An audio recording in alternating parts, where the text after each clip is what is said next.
تو دلت بخواد هرچی که تو بگم ها شبه به اومدن تا دلمو شاد بکنی چی میشه اگه بشه به این نگاه کنی حاجتمو روا کنی تو دردمو دوا کنی حاجتمو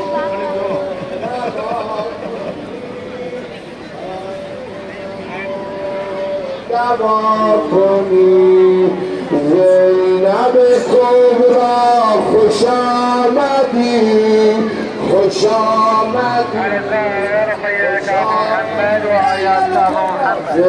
अस्सलाम वालेकुम। इस वक्त बैन हरमैन में हूँ, शब जुमा है इंशाअल्लाह के ज़रूर हूँ और शब विलादत है जनाब ज़ैनब सलामुल्लाह अलैहा की विलादत की मुबारकबाद पेश करते हैं आप सबको। खुसूसन मौला हुसैन मौला अब्बास की खिदमत में हरी तबरीक और तहनीत पेश करते हैं। मेरा इस वक्त आप फरीदून करीमपुर पढ़ रहे हैं बैन हरमैन में इंशाअल्लाह के हतमन नायब ज़ियारा हूँ और दुआ गो हूँ आप लोगों के लिए। खुदावंद आलम इंशाअल्लाह तमाम हवाइश को पूरी करे, तमाम मुश्किल गिरफ्तारी को दूर करे इंशाअल्लाह।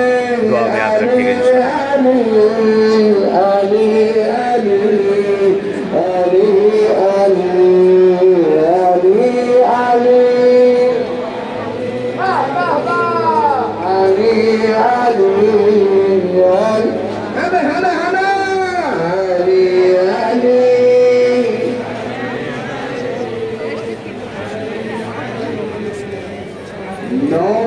قدم‌های خانم‌جان زینب سلام الله علیها آقای رانی آقای دیگه کنن اساس مجید انشاءالله بحث این عزیزان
चलिए इजाज़त चाहते हैं। जिस तरह से बैन हरमैन में मुलाकात हुई इंशाअल्लाह खुदा किस्मत करे इसी तरीके से किसी मासूम की बारगाह में आप सबसे मुलाकात हो।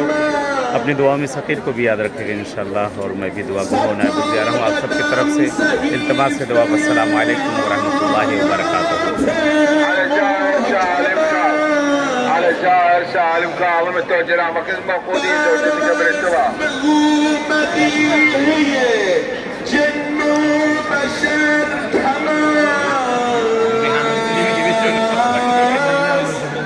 المصائب أسنان